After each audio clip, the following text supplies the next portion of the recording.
Right, regadzira tipobata pa vamwe varwere vatiri kuona panapo. Zvakaoma mufunge muri yeZimbabwe ndiri kuona maponga ari kucelebrate extradition ya Nyokayemabhunu. Guys, chichinoseke mukafarira kuti munhu anzi because akuda kudzoswa kuZimbabwe osvika tose opanishwa. Ora ngataurei kuti iwo uri kufara uchicelebrate kuti munhu akudzoswa leso osvika uraiwa uchazozvi-exclude pakati pemhondi dzacho dzinenge dzichitezva. What are you going to do? Osvika opuhwa muchetura because vazhinji vacho matongo zvindandanda kaikokoko makapuhwa muri kungotenderera muchingoenda kuti unoona kuti ichi achituta ichi chakajigirira chakatoenda. So uyu akasvika akasangana nechallenge yo then umoita sei mocelebrate mofara kuti tari welcome to the league yezvindondonda. Musadaro kumana zvinda kunaka izvozvi. So maponga ari kuti we had very good advices and insults from Zimbabweans keyboard politicians in Hillbrow, Durban and Cape Town. Now you are finally home. Welcome. Naiwe. You must go Mnangagwa. You must tell ZANU-PF naiwe, welcome to Zimbabwe. I await your posts on home ground. Maponga kana uchida mabudisa mapost acho mabudise shawari. Zvekuti unoda kutochikidzira vanhu nekuti uri kuswera uchinyangwira mari dzatagirei chii chakadaro icho zera rako iwo unoda kuswera uchinyengerera mari dzatagirei. Mari inoshandwa kwete kutwekera vamwe varume uchiswera uchiomesera vanhu uchiswera uchiti zvakazodai that's bullshit. Anyways, kune vanhu vasiri kunyatsonzwisisa nyaya yacho iri pakuti kudii iri kucelebrate namaponga uyu ari kunyebedzera kupenga.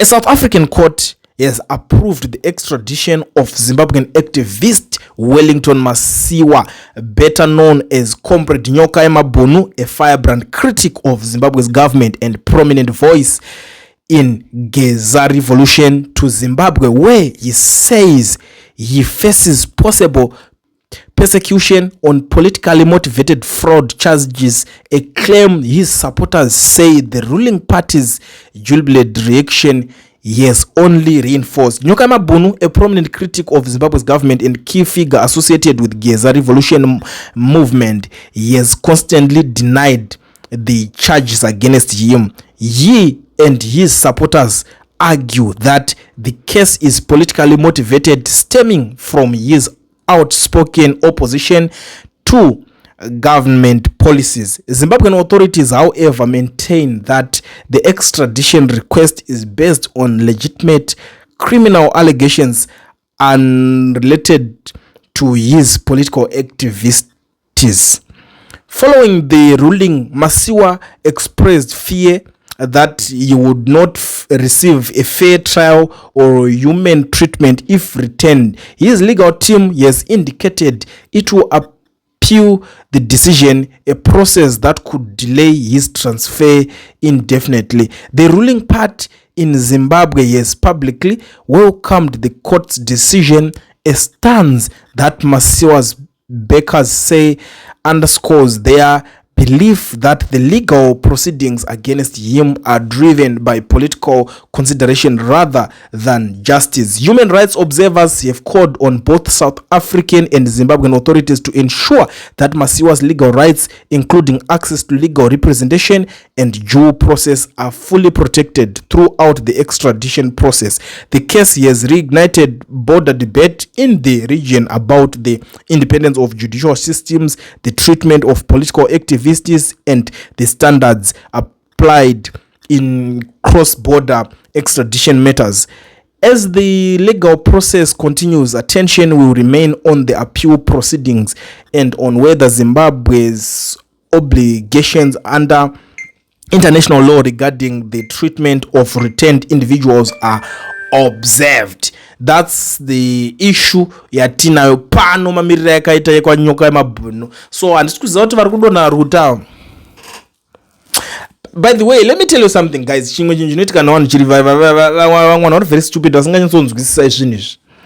Umwe munhu arimo muZANU-PF but haana kana one chaambofaitawo chekuti chinotoonekawo izvezvi. Variko vakangoti ndende chakataimirwa imari, mota nekuti vaonewo mari dzekuti vatenge kana mastenzi dzimba chichi zvekushanda zvakaramba siva kutoshanda vanhu kutoti uyu ndiye president saka ngatimushande atipowo something cheuviri kutotsvaga kurarama chaiko ndo zvikutoitika. Vanhu vari kutwekera mbinga patoners akusi kunyeba, vanhu vari kunyengerera madhara aya kuti ningi akandionawo zvinhu zvangu zvinochinja, ningi akazonditengerawo chakati, ningi akatengerwawo wani. That's the situation iripo panapa. Saka zvekuzoti toda kuzokumirira uzodaiso ndakanzwa mwachitotaura kuti hanzi uchingosvika chete ndakutofaila makoti ngikini kuti ndinzwe kuti iwewe zvawaitaura izvozvo waida kuzviona waizviona sani uzotipa proof chakati zvavaitaura against Nyoka. And I was like, guys, chimbomirai kudaro pati yamuswera muchirwira iyi yakatonge iriko musati mazvaro imimi. Saka mukada kunohakira wobva wanzi iwewe wauda kunomvhurisirawo dhoketi wowo zvako chimusoro bhangu uchingobva uko kubva ikoko mangwana muchazonyara kana muchida kunyaurwira panorwirwa nyaya dzemapresident aya vakaita sana Mnangagwa ivava vanani vave. Tarisa reaction inoitwa nevana vake iye paanonzi azonzwa adai chimbozvibvunza kuti tarisa kuti vana vake vacho vari kumboita sei. Khona vana vake vakakula waiwo rudo zvipinda nemoyo stereki. Saka ufunga kuti vana vake havadi baba wavo here. Iwo ndiwo azonyatsoda kuratidza rudo stereki kudarika vana vake vaakazvara. Wakamira sani? Ngatitaure unenge wakamira zani chazvo wazishona anenge akakula achitoti life yake ita vanhu vanopenga vanhu vanongotaura mana asiya zvakadaro vanongototi mdara amuzvisiri hapana munhu asina mahaters zvotodarika.